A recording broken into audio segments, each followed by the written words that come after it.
Hello, I'm doing a book review, and the book I want to review is The Devil's Advocate by Andrew Neiderman. Now, The Devil's Advocate was published in 1990. Now, this was made into a movie in 1997, and the movie had Al Pacino and Keanu Reeves and Charlize Theron, and this edition of the book I have is the movie tie-in edition, because that, of course, is the poster for the movie, and I love the movie The Devil's Advocate. That's one of my favorite movies, but I just recently read the book. Actually, I read this book like a few weeks ago, actually, but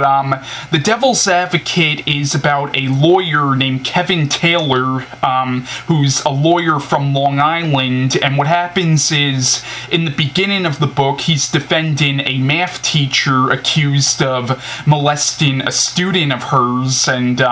what happens is he ends up winning the case, and after he wins this case, he ends up getting offered a job on a law firm in Manhattan called John Milton and Associates, and what happens is he ends up joining this law firm, and what happens is the leader of the law firm, John Milton, offers him like his own apartment, and basically like this law firm, like pretty much all the lawyers on the law firm, like they almost act like a family, and like they're all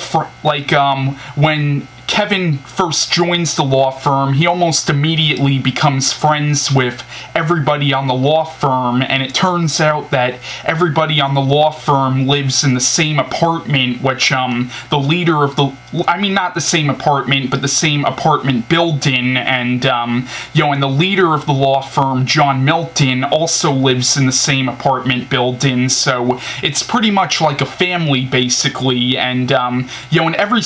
everything seems to be perfect at first, but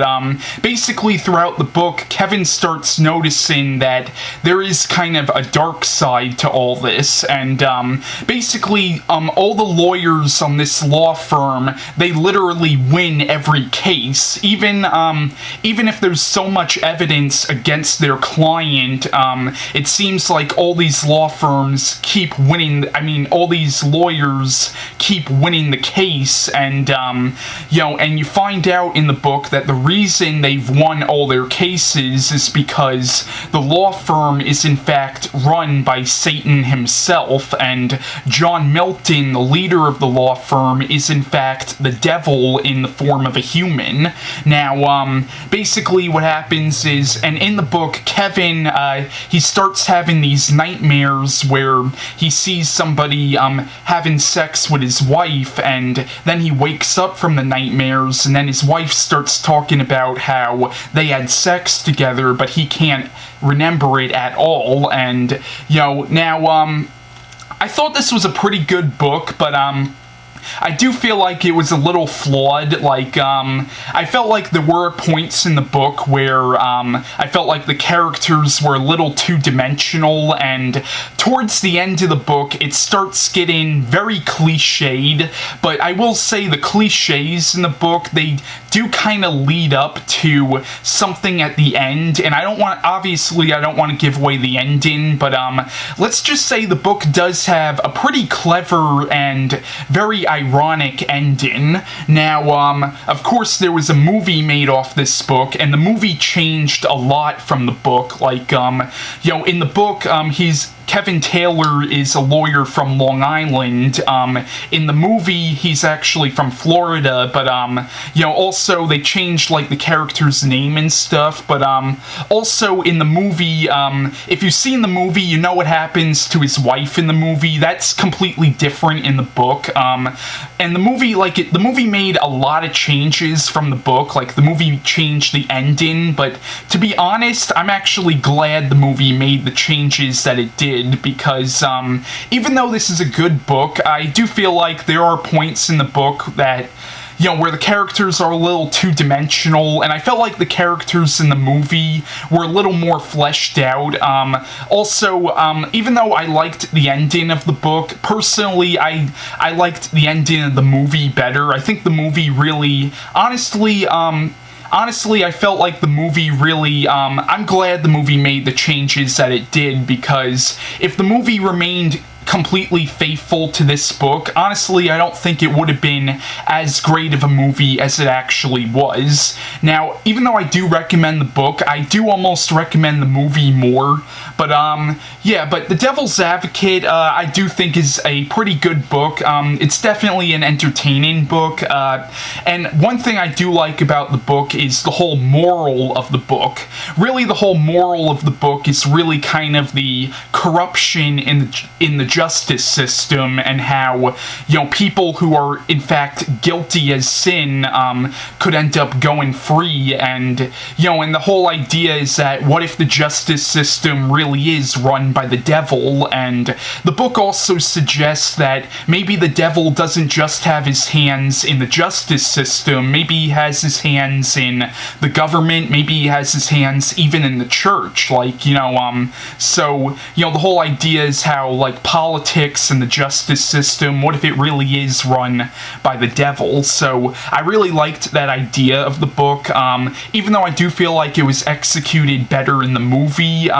It's still definitely an entertaining book. Now, one thing I do like about the book is the book does seem to reference, like, classical pieces of literature, like, the book obviously references Paradise Lost. Now, in the book, the devil calls himself John Milton. Now, John Milton was a 17th century poet who wrote a very famous poem about Satan called Paradise Lost, so the fact that his name is John Milton is kind of a reference to Paradise Lost. Also, the book kind of references Dante's Inferno in a way, because